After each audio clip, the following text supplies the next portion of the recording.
Welcome to the first session in the afternoon of the last day of this year's IATU. It's for me a great pleasure to have this panel, a combination of different roles around research data and repositories and use of repositories. I want to thank the speakers, the invited speakers. It's really a pleasure to have each of you with us. Let me just quickly present them, and then we are going to make a round for a quick round of presentations. During the presentations, all of you can submit on the Q&A any questions you want to present to those specialists. And at the end of the first round, we are going to pick all the questions. First, I want to thank you, Maria Vicente. She is the International Project Manager of the H2020 Open Science Hub project at Leiden University that comprises 9 European partners. Maria holds a PhD in Neuroscience and was responsible for the science education program at the Champalimaud Centre for the Unknown, Lisbon, in Portugal. Since 2017, she has also been scientific coordinator of plataforma.edu.pt, Aberta, a social innovation program at the Municipality of Figueira, Castelo, Rodrigo in Portugal, aimed at bringing together research and innovation with the daily life of local communities as tools to tackle local relevant challenges. We are also expecting to join. He hasn't been able to join yet, Alastair Dunning. Alastair Dunning is the head of research services at the Library of Delft University of Technology in the Netherlands. His professional concerns include fighting the hydra of non-interoperability, slaying the dragon of data loss, and locating the elixir of sustainability. Previously, he worked for Europeana, the Cultural Heritage Aggregator, and Jisc, the UK charity of ICT support in university and further education. Cristina Ribeiro, already with us, is Associate Professor in the Department of Informatics Engineering at Faculdade de Engenharia, University of Porto. She is with us, and a Senior Researcher at Inequality. She serves as coordinator for the Research Data Alliance PT, the Portuguese node. Her current research interests are information retrieval, digital preservation, and management of research data. And finally, we have with us Kathleen Shearer. She is the Executive Director of COAR, Confederation of Open Access Repositories, an international association of repository initiatives with the membership of over 150 institutions worldwide, from over 40 countries in all 5 continents. COAR is developing a model of scholarly communication based on a global network of open access repositories and actively promotes the role of libraries in future of scholarly communication.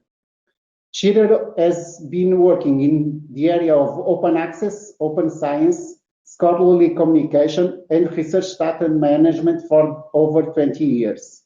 She is an active member in many initiatives related to open science, such as the Research Data Alliance, and is also a research associate with the Canadian Association of Research Librarians.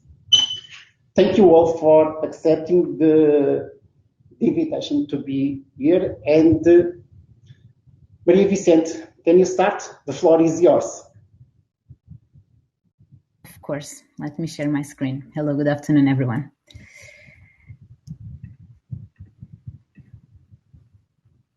Okay, I guess you can see my screen now. Yes. Hello, good afternoon, everyone. So thank you very much for this invitation. It's really a pleasure to be in a panel so interdisciplinary and tries to bring so many layers and sectors of society, which is actually one of the aims and the missions of the project that I'm going to tell you about today. And I'm here today with 2 hats. as maybe you've heard from the short bio that Luis just read, I'm here as the project manager of this international network that is funded by the European Commission, the Open Science Hub project, but also as a member of the Open Science Hub Portugal as well, and of the Open Science Hub the Netherlands. And I'm going to tell you about two examples that are being done in these two kind of hubs. So let me just start by giving you a brief introduction of what is the Open Science Hub. So as Luis told you, we are currently a network of 9 European countries, which are led by the University of Leiden in the Netherlands. And the objective of the Open Science Hub project, which was funded in 2019, is to support schools and local stakeholders to use research and innovation as a tool to tackle local challenges and contribute to sustainable community development. And as you will see today, so this project is very much focused on schools and how to engage, and also how to support schools to have this role of societal innovation drivers in their communities. But these hubs do not only work with schools, and as I'm going to show you some examples. So one important element is also that open science hubs are being established in communities that traditionally do not engage with research innovation, and this can be due to several barriers such as geographical location, socioeconomic status, or ethnic minority group background. And actually the two examples that I'm going to give you today, the one in the Netherlands is actually based in The Hague in the Netherlands, and the other one in Portugal is based in a rural area in the northeast of Portugal, in a low density territory. So as I just told you, I'm going to try to give you two examples from in the Netherlands and in Portugal. Let's start with the Netherlands. So all of our projects are based on, we need to firstly understand what are the communities in which we are working on and what are the challenges that are relevant for those communities. As I told you, the Open Science Hub is a project focused on education, and in the Netherlands we are working in The Hague, which it's a quite diverse urban area with a lot of demands, both socially and educationally. And one of the identified challenges, not only in The Hague, but in the Netherlands overall, is related with teacher workload because of teacher shortage. And in this graph, actually can see here, this shows the expected shortage of teachers and principals and directors throughout the years in FT, and you can see that it's quite high and increasing. And another challenge that is actually seen in the Netherlands and specifically in The Hague, it's related with social and educational inequality. And in this graph here on the right, I'm showing this is data from the Central Bureau of Statistics in the Netherlands, where I'm color coding the percentage of children with what is called these educational disadvantage scores. And you can see that it's quite diverse across the different neighborhoods. And this is actually, as you will see, this is actually a criteria that we use then when we work with schools. And this is just to give you an example, what is the kind of data that we have in terms of educational inequality in The Hague. So when we started this project in 2019, 2020, which was actually in the beginning of the pandemic, so we were faced with these two challenges. On one hand, teacher shortage, and on the other hand, education inequality. We in Leiden, we are part of a university, and we partnered with several partners in The Hague, in this case with the Municipality of The Hague and with this educational foundation. And we proposed to the schools to match schools with university students in the sense that university students would be selected and paired to teachers and students based on their needs. So this project that we are working on, which is called Student for Education, is in its essence that to try to understand from schools which kind of needs they have, which can be educational, which can be administrative. So in the sense of reducing these teacher workload. And then we select students, university students, that then are matched to the schools according to their needs. At the same time, this is also an interesting opportunity for students, university students, to get training and a side job, because this is paid through some funds that the Municipality of The Hague found for this, and also at the same time to have meaningful and a bigger connection to their communities. Also, very importantly, we also partnered with University of Applied Sciences in The Hague, which is monitoring and evaluating this program, so that actually the decisions that we take for the development of the project are actually informed by the data that we see and the impact that the project is creating. And at the moment, we are working with 26 schools in The Hague and 50 students. And this project is going to grow, and it has been showing a lot of interest, and both on the side of the schools and also on the side of the students. So just an example from how in this ecosystem we are bringing together universities, municipalities, schools with the objective of creating this societal impact. So now I'd like to tell you about the example in Portugal. And as I told you before, the Open Science Hub Portugal is located here in the border between Portugal and Spain, close to the Douro River, in the county of Figueira de Castelo, Rodrigo. And this is just for you to see that the setting is completely different from what is the urban setting of The Hague. And this is a photography from Barca d'Alva, and here you can see the Douro River. And I'm going to focus on a specific example and also on a specific challenge that we are trying to tackle here in Figueira de Castelo, Rodrigo. So, and before going into that, I just want to say that here in Portugal, so plataforma Ciência Aberta, which is actually the name of the project in Portugal, is actually the objective is how can we be facilitators of the between the community, the territory, and how can science and research actually be tools to tackle these challenges that I was telling you in the beginning. So this is our role. We work as facilitators in these local communities. So as I was telling you before, Barca d'Alva is the Douro River crosses Barca d'Alva, and actually Barca d'Alva is the last station of the Douro River cruises that come from Porto. And although, of course, this has a huge potential for tourism, at the same time, in such a small village, the pressure of tourism is super, super high. And we can see that in 2019, there were more than 130,000 tourists.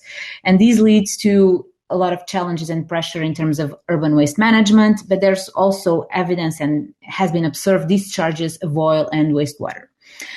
And of course, this is a big problem in such a municipality like this, also because on one hand, you have these municipalities which are also a bit under pressure from the economic lobby of these operators, of these tourism operators. So we had the need of trying to find a way through research and innovation to try to look at the river on a way that could provide us evidence of what could be the impact of these kind of source of pollution in terms of the quality of the river. So our approach, and as I told you before, our work on the field is about connecting these different sectors of society. So society, the territory, and science and research. So we had, of course, two goals. On one hand, we wanted to understand what was the impact of this river tourism on the water quality of Douro, but at the same time, we wanted to involve the local communities on tackling these same challenges. On one hand, to be aware, but also to be active participants on this. But at the same time, and given that in Portugal we are a project that is part of the Municipality of Figueira de Castelo, Rodrigo, in the long term, we want to be able to influence public policy in an evidence-based way, and then also to facilitate this dialogue with these river tourism companies. So, this is not a coincidence, but actually at the time, there was this project started here in the Netherlands, a citizen science project, which is called Drinkable Rivers, which is actually about monitoring the water quality, the quality of river streams.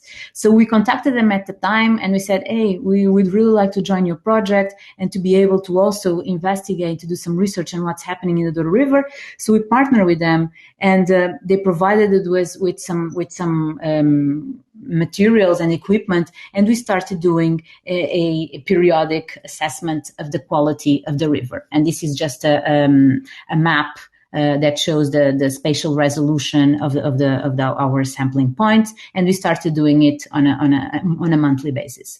And it was quite interesting. 1 minute. Okay, thank you. And we started doing this. First, we engaged the mayor and the school boards. Then we start having schools. And after 1 year of these monitoring of these the water, the quality of the water, we managed to have some data.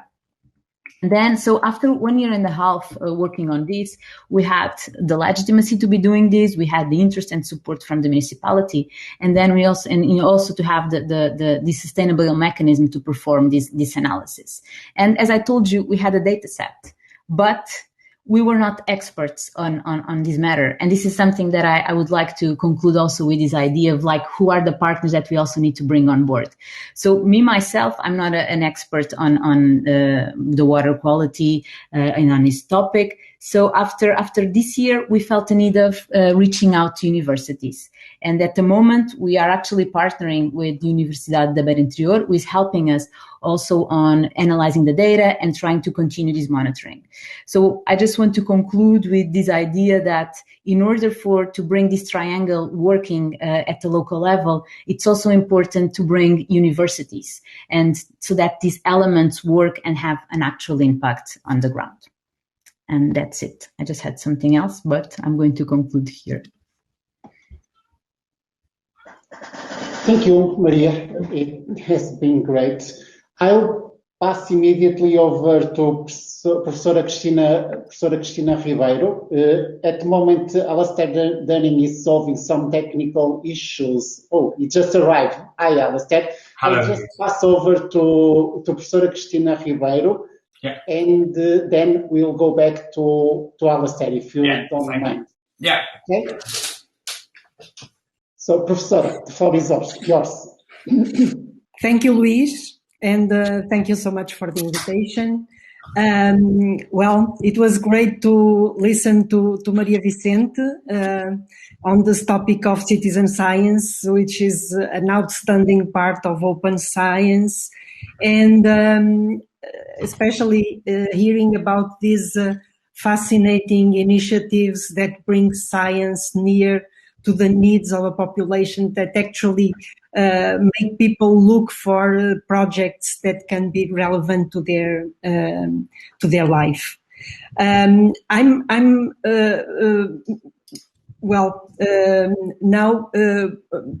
talking about some other part of open science, which is open data, because that's what I've been working on for some time now. And just like what Maria said, these are very exciting times to handle this kind of subjects, because we actually have people interested, have motivation by the funders of the research. And so there are lots of challenges to be overcome. And my point of view is the point of view of the researchers that we are working with, and the point of view of addressing the issues that they have when they have this interest in opening data, in making their data available, visible, usable by others. But then all those questions pop up. How do you keep the integrity of your data? How do you describe them? How do you decide what you can actually make open and what has to be restricted? Where do you deposit your data? How do you make sure it's visible, it's findable? How do you know actually if anyone is using the data and for what purposes? So there are lots of interesting questions, and also there are lots of actual cases that have been studied, lots of experience in many places, but it's difficult for a researcher in a certain domain to get all the information they need to actually start doing their bit. I think as we are in a conference that is organized by libraries, I think libraries have a role to play here, because they are actually quite used to that kind of mission and to that kind of challenges. And so I think it's important that we, in a way, use what is already there. And my example, I think you are aware of the Research Data Alliance and the good work that all the members of this organization are doing for opening data. And I think that one of the problems here is that when people go to these resources, for example, in the RDA, they are somehow limited by their capacity to sift through all that information and get to the important things that can really impact their domain. And so I think that's one of the tasks that where people can be can get a good help from the libraries. And that's about it for now. Thank you. Okay, thank you, Professora. Alastair, are you ready for starting? I am. Thank you for bearing with me, Luis, while I coped with my slow computer. But now I can start. Okay, thank you. I know you are going to share a presentation. Yeah, I will. I will share my screen now. Okay.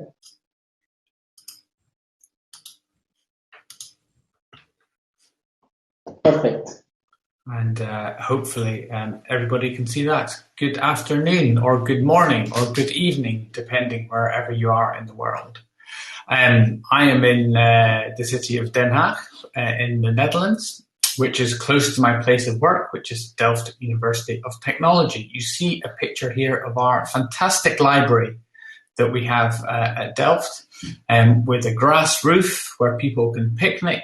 And we had snow there a few months ago in February, and we had people skiing and tobogganing down our library roof as well. So we have unique services that we offer from TU Delft Library. I have prepared some slides today to discuss about data skills at our university. What are the kind of skills that we think are needed in the future to help with research, with open science, with the topics that Christina was just speaking about, and what is the library's role in that. As you can see, the slides are there, and I've just put in a link in the chat box, and you should be able to follow that if you want to see a copy of the slides now or later on. So data skills, what do I mean by data skills? What is Delft University of Technology? So at our university, we have many people working in labs, working in the applied sciences, civil engineering, materials engineering. We also have faculties where many people are working with software, computer science, mathematics, again, applied sciences, bio-nanosciences, very much a technical university. That means that we have less people who are working with paintings and manuscripts. So we have a few who are more humanities and social sciences orientated, but the majority of the staff at our university are in the engineering and dealing with software, data, and labs. Now, what does that mean for research data? What does that mean for open science?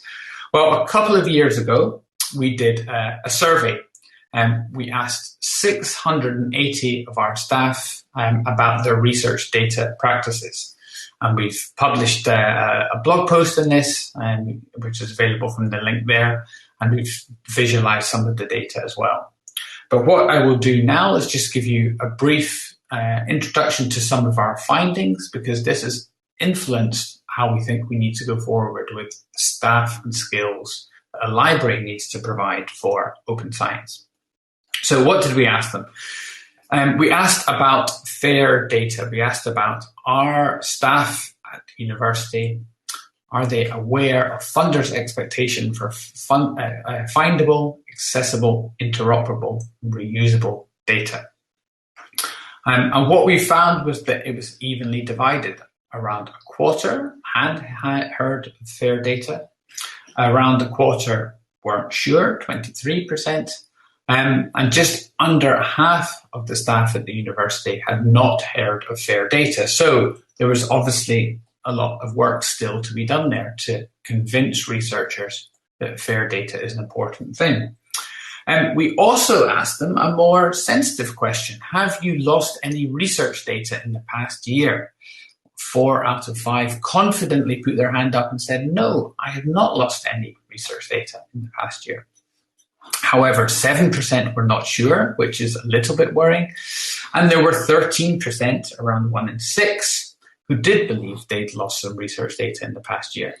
That might look like a small percentage, but in actual fact, if 1 in 6 is losing data, that's quite a worrying thing. So there's a role there, there's a challenge, there's a problem there. And what else did we ask? Do you want training on data backup and storage? Half felt confident that they didn't, but there was another half there that felt like they wanted training on how you can back up and store your research data better. So there's obviously a role for the library in there as well. So based on the outcome of this survey, and there were plenty of other questions we asked, 20 or 30 questions about how researchers dealt with software, how they publish data. Again, going back to some of the comments that Christina made in the previous presentation about sharing, finding repositories. And we have identified 5 new roles or 5 new skills that we think researchers need to have or research needs to work with in the future. And again, the library at TU Delft is taking a lead role in kind of embedding these skills and these roles within the faculties, within the research process. So I'm now going to go through these 5 particular roles. Maybe you will be familiar with some of them. So role number 1, a data steward. So we already have 8 data stewards in place at TU Delft. We have 1 data steward per faculty. And we don't see them as hands-on people who help with specific research training, but they provide an umbrella view of everything that's going on with research data within a faculty. So they look at faculty needs, they help create policies and workflows. And in actual fact, in every faculty at our university, we've created a policy which the data steward has been in charge of writing. The data steward is also in charge of identifying gaps in skills and doing training, identifying gaps in the support service and the strategies to fill them, and also advising faculty on internal and external developments in data management. So that's role number 1. Role number 2, which we think is important, is a more specific role. And we make a distinction between the data steward and what you see here in this slide is a data manager. So a data steward works across all the faculty. A data manager works much more closely with a specific research group. So a research group will need help with its tools and its workflows in collecting and analyzing its data. And that's really what the data manager is doing, a much more specific role in helping a research group or maybe a research department in collecting, describing, cleaning, merging, and publishing data. So for us, it's important that distinction between data steward that you see here and the data manager that's much more focused on the research group. We also, just as many other universities also saw the importance of research software engineers. 90% of the researchers at TU Delft said they worked with coding, developing coding for applications, interfaces, and data. Nearly all of these researchers said they were too busy to really look after their code in the way that they wanted. They were too busy to do the maintenance, to do the documentation, to build accompanying databases. So a third thing that we've been embedding within TU Delft is a research software engineer. The library has a team who works with the ICT department with a team of 4 software engineers that can be seconded out to different research groups and different faculties to help with developing code for applications, interfaces, web services, etc., etc. They work very closely with the data manager. And again, demand for this is huge. We would like to employ more research software engineers centrally from the library so that we can start seconding them out to the faculties where they're needed. That was the third role. A fourth role that we came across was the data scientist. And again, many of you will be familiar with this particular role, working within particular teams. Unlike the research software engineer that is building the code and building ways of analyzing it, the data scientist takes the output from data, output from software, and helps analyze, interpret data sets, ensuring the intellectual consistency of that data across different projects. Again, the data scientist is embedded within the research team and helping presenting and communicating insights from that data analysis. And finally, the fifth role that we thought was very important was the data champion. This is more of an ambassadorial role, somebody who's an actual researcher that advises other researchers in a local setting, i.e. within a specific department or maybe a broader faculty. The data champion is somebody who advocates for research data management, who talks about fair data, the importance of backing up, and can speak to other researchers.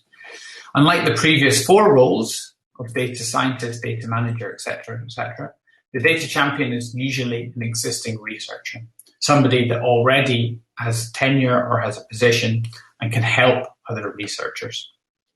And again, we've set up a community of data champions at TU Delft, around 30 or 40 researchers who are really interested in the topic of research data management and want to push it forward. So those are the kind of 5 roles, just to run through them again, which I've mentioned: a data steward, a data manager, software engineer, data scientist, and a data champion. Those are the 5 roles that we thought we needed to address from our survey. We've been busy embedding them throughout the campus, TU Delft, making sure that it's integrated through the campus, not just coordinated. One thing we've noted with both research data management and software enhancement is that to really make it work, to really embed skills and expertise throughout the university, it's not just a case of speaking to individual faculties, but it's also you need to speak to other services as well. So from the library point of view, we speak a lot to the finance department, the HR department, the graduate school that does training for PhDs, finance and ICT. They all have an interest in good software and good research data management. Their perspectives are very different, but they all have a role to play. And it was important for us as a library to engage with them. Also important for us to do was to embed good training for research data management, a crucial part of it. So we came up with this broad vision that you see in front of you here, which goes from at the bottom, very simple training or straightforward introductory training from research data management, right up to ad hoc training for very specific fields. We very much use the data carpentries experience and that template to build specific lessons in specific fields like genomic data, geospatial data, and ecological data. And our vision for training is there. And the final point I really want to make up with this is something we've really discovered, is that open science requires a team approach. It requires a blend of research and support staff. So those new roles I mentioned for data stewards and data managers need to work closely with researchers if they're really to achieve good research data management, good software management, and therefore the good processes behind open science. The library has an important role in this. My role at TU Delft Library has been to coordinate much of this, working with faculty to allow them to give them the right data stewards or data managers that can respond to different needs in the faculties and departments.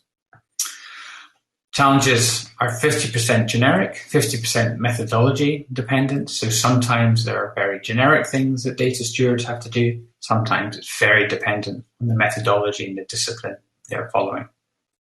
And as I mentioned before, lots to make this all happen, to embed these new types of roles in the university. Lots of stakeholder engagement is needed, working with all these different types of services here, if you're really going to take that forward. The carpentries are ACE, as I said, for training, and that really is a summary of my presentation of where we've been in the past few years at TU Delft. Really trying to bring the library closer to the faculties by employing and working with data stewards, data managers, and research software engineers. Thank you very much.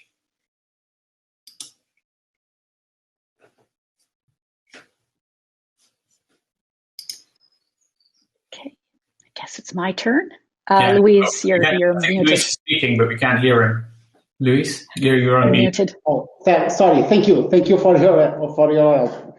I was saying I'm looking so much to my own library and the projects with Professor Cristina Ribeiro, and we need to learn with you. I'll pass over to Kathleen. Kathleen is representing COAR, and the floor is yours, Kathleen. Thank you very much. Now,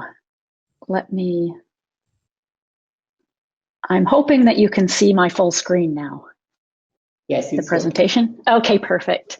Yeah, thank you very much for inviting me, and good morning, good afternoon, good evening to all of you. And also thank you to my co-panelists for such interesting presentations. I'm going to talk today about repositories and our view at CORE about repositories and how we perceive them as a critical research infrastructure for open science. As Louise said in my introduction, CORE we are an international association. Actually, we have now members in 50 countries in all 5 continents. And so I'm really going to come at this from a very global perspective rather than the perspective of an individual institution. So CORE really acts as the voice of repositories in the international community.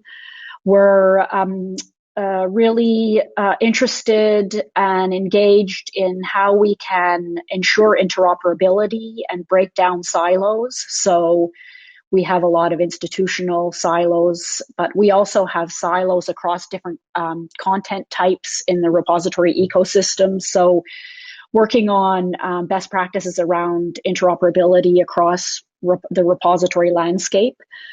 We also work on capacity building and innovation for repositories. And actually our office, we have a joint office, one based in Germany and the other based in Portugal at the University of Minho. So currently, there are approximately 7,000 to 8,000 open access repositories around the world. And this is certainly an approximation, but if you look at the Open Door database, it shows about just under 6,000 repositories, which are mainly literature-based repositories and institutional repositories. And then if you add in the data from the RE3 data, which specifically looks at research data repositories, there are about 2,500 there. And so there's some overlap between those two, but the best guess is between 7,000 and 8,000 open access repositories, which sounds like a lot, right? But for data, you can see this is a graph that comes from RE3 data, which is the directory that indexes research data repositories. There are a lot of gaps, and in particular, if we look at it from a geographical perspective, the global south. So the green patches here are the existence of at least one data repository, and the blue patches are there are no data repositories registered in RE3 data from those countries. So you can see there's a lot of blue around the global south, which is something important to note and needs to be addressed.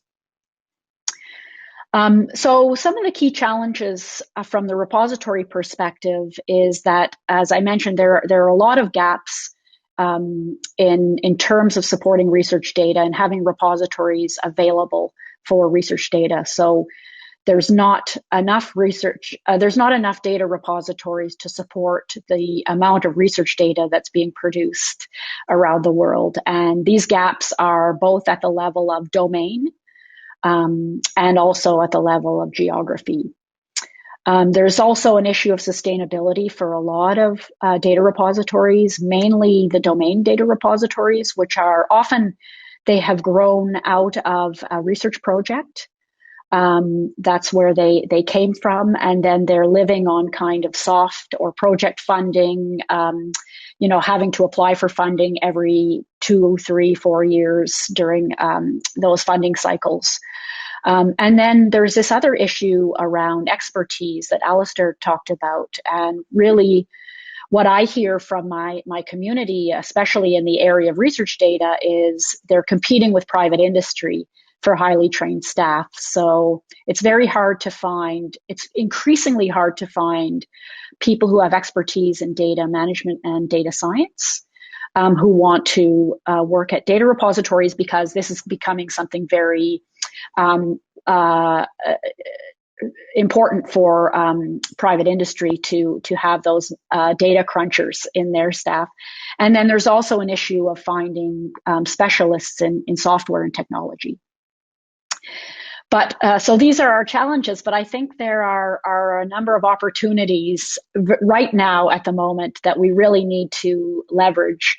One is, of course, this trend towards open science and open scholarship. In the research data management space, there are not so many entrenched commercial players as there were in open access. So in open access, we have had to, try to fight against, in a way, a system where there was a lot of profit being made. In the research data space, this hasn't happened yet. So it's an opportunity to really create a new ecosystem. And then there's a growing awareness, I think, also for the need for greater equity in scholarly communications. So that means looking at models or systems that allow a more distributed approach so that we can reflect the needs of different communities, domain communities, but also geographic communities. And then, of course, the issue of COVID-19, our last year has shown that it is possible to really rapidly and openly share research data. And so it's on the minds, I think it was Christine who mentioned it's on the minds now of many governments and funders. How can we kind of expand these practices that we used during the COVID-19 pandemic to the rest of our domains?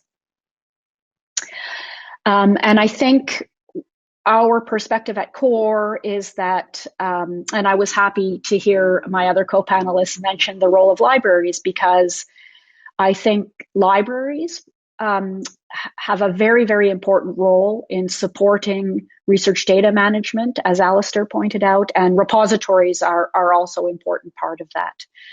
So this is really, in a way, rethinking the role of libraries, which in the past has been to collect content and bring it in.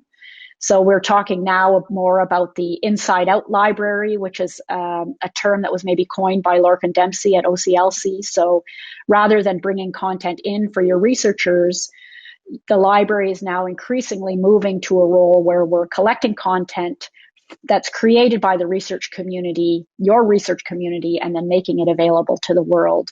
And this is something also that was really articulated well in this report that came out of MIT a few years ago about, the MIT libraries must become a global library for a global university. So not only are we talking about the inside-out library, but we're talking about a distributed network of many inside-out libraries working together, interoperable, and providing access to all that valuable content that's created at our institutions. So at CORE, we've been working on something called the Next Generation Repository Initiative. We started this in 2016, and we very much hope that this will be a game changer for the existing repository landscape. And the vision here, really, I won't read through this whole paragraph, but it's to position repositories as a foundation for a very distributed network, on top of which, and I think this is key, we can build and connect value-added services. So rather than, again, just having repositories as passive collectors of content, we want to connect that content with other types of valuable services. And one of the next steps or evolution in our next generation repository vision was the pub fair model, where we kind of looked at how the content, all different types of content in repositories, including research data, could be connected to peer review services, as well as other types of dissemination channels, kind of like a layer of Spotify, if you will, on top of the content in repositories. So that was a very high level conceptual model that we developed. And at a very more practical level, we've been working on how we can connect in a technical way content in repositories, specifically with peer review services. So this is sort of building on the trend during COVID-19, where there were a lot of preprints deposited into preprint repositories, and the growth of these external peer review services that are reviewing those preprints. But our vision really is that, in a practical level, we can develop the technology to make sure it works really well with this use case. But we believe very much that once we stabilize the technology, we can use it, for example, to start building peer review services or other types of services connected to other types of content in repositories, including research data. And then another important initiative that we're working on, that we just launched earlier this month, is modernizing the global repository network. So this is really looking at the different challenges across the repository networks in different regions. And again, I'd like to emphasize that, in particular in the Global South, it will be institutional and library repositories that lead the way in terms of supporting research data management. And so what we really want to do is try to address the challenges that are faced in different countries and different regions, to develop a kind of a global strategy to bring repositories, software and technologies and expertise up to date. And so I'd like to say that, we're extremely excited at the moment about the potential of repositories to transform scholarly communications. And with that, I say thank you very much.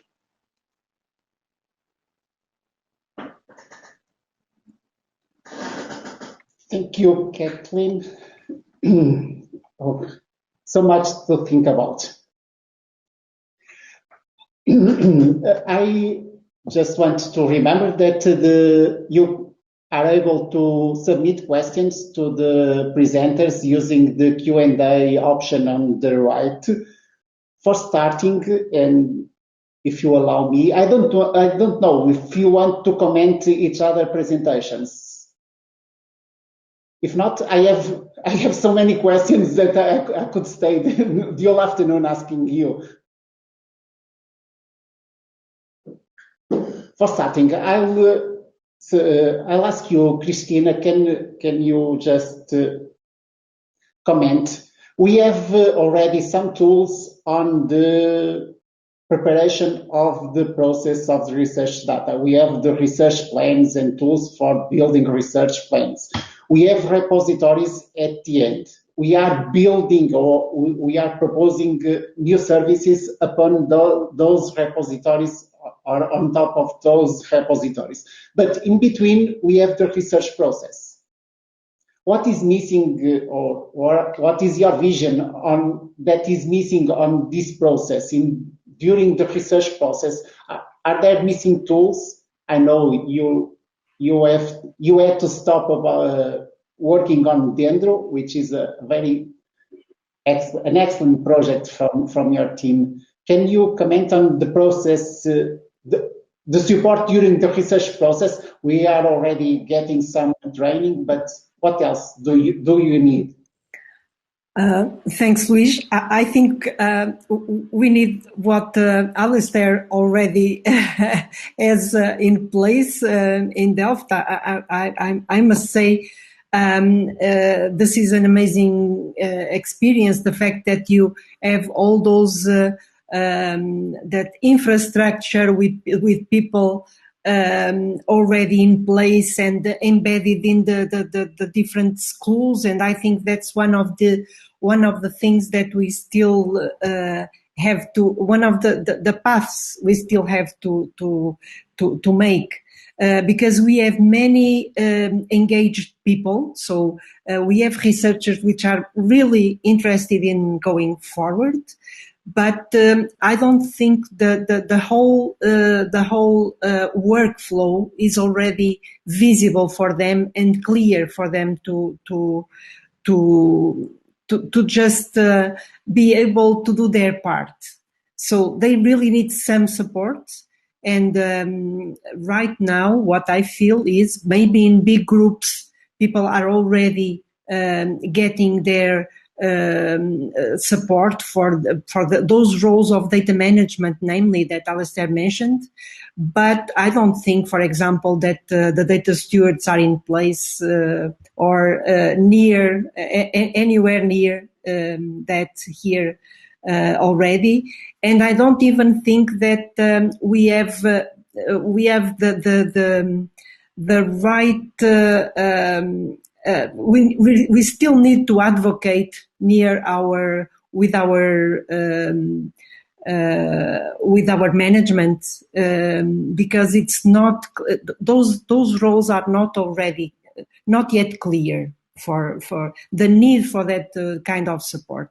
And when we talk about software, well, it's a whole new front, and a front where it is quite difficult to get even to hire people. Like Kathleen said, it's quite hard right now.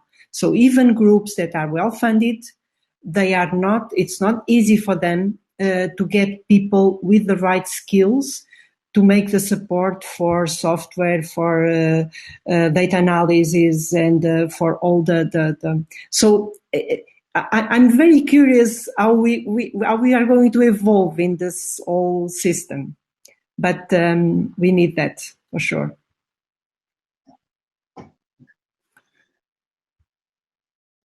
Thank you, Christina. Yes, we have a question for Alastair.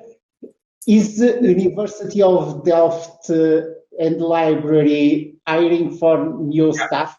And I have an additional question that relates to the comment on Christina. Sure. How do we get the support from senior management? How manage you to get those support from the good guys? Yeah, so just to answer that first question, thank you, Hinpin. It's really a mixture. So we have some staff we've upskilled, but many we've had to hire in. But a lot we find are really enthusiastic PhDs who want to stay in university but don't necessarily want to be researchers. So they're more interested in research support or scientific communication or coding, but don't want to be hardcore researchers. And there's a lot of PhDs like that. Well, within a Dutch context anyway, there are many PhDs who really are looking for that slightly alternative career path. And I think given how many PhDs are produced, that's a good way to go. And very quick answer to Luis's second question. Senior management, we were exceptionally fortunate at TU Delft that Karel Lauben was the rector of the time, was very enthusiastic. He is now president of the European Open Science Cloud. So certainly we had an advantage there that I know others don't.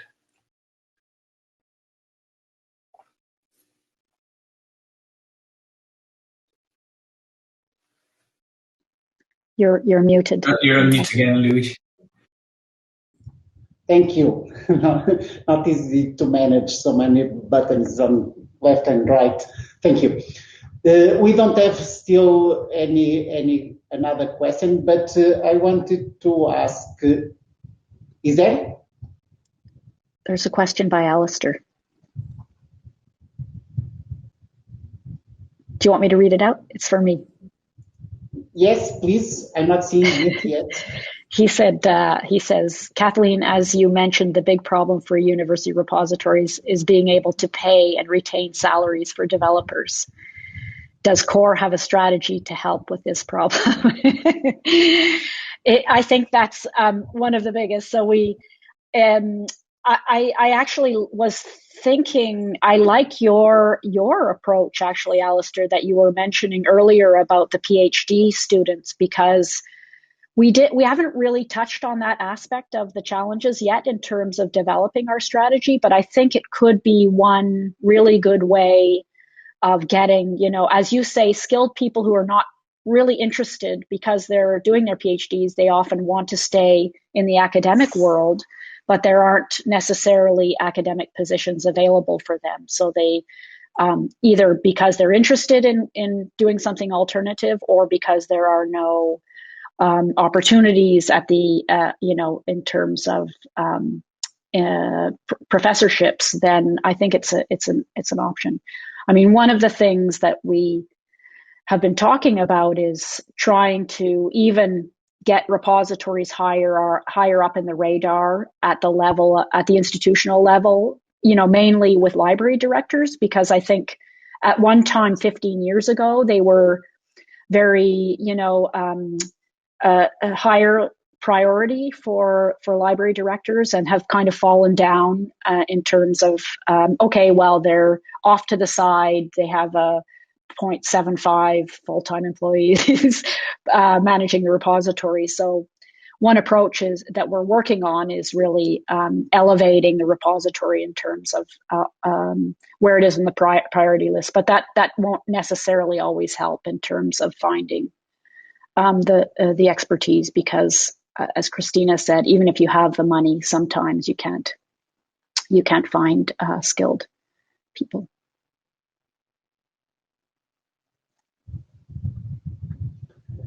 Thank you, and thank you for the help on moderating the session too. We still have 2 minutes. I had a question to Maria Vicente. In your projects, it's possible to see that you are collecting lots of research data, the river data, everything about that, but also reusing data from others. Can you tell a bit about that? I know usually researchers don't like to reuse data from others. How does it work in your project? So that's actually a very important point. And actually, I wanted to bring the question to this crowd of how actually libraries could also function as a bridge between society and the needs of society for specific data sets related with specific challenge that exists. So for us, that's fundamental, actually, because otherwise, as I was telling you, for instance, in the example from in the Netherlands, we were using the data from the Bureau of Statistics in order to understand what are the scores of schools, these educational disadvantaged scores, in order to make decisions in terms of with whom we would be working with. And then we are also collecting data, and then we have the other challenge, which is in order to analyze it, we really need to collaborate with researchers that are specialists for these kind of topics. So we feel that we, Open Science Hubs, we work as mediators more at the community level, and we feel somehow a need to have also these facilitators more at the university and research level, so that we can make these bridges more effective between society and also universities. And actually, I want to put I know that we are closing, but I wanted to pass the question also to the libraries. If this could be, and if it's something that you'd like to pursue, if it's feasible, if it makes sense, how do you see it?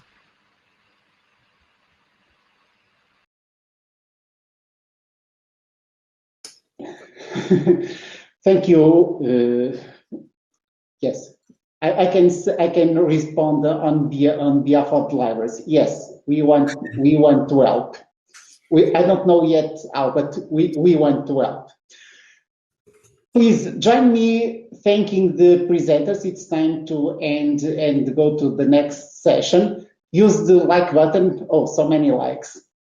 Amazing. I want to thank each of you. It's been a great panel.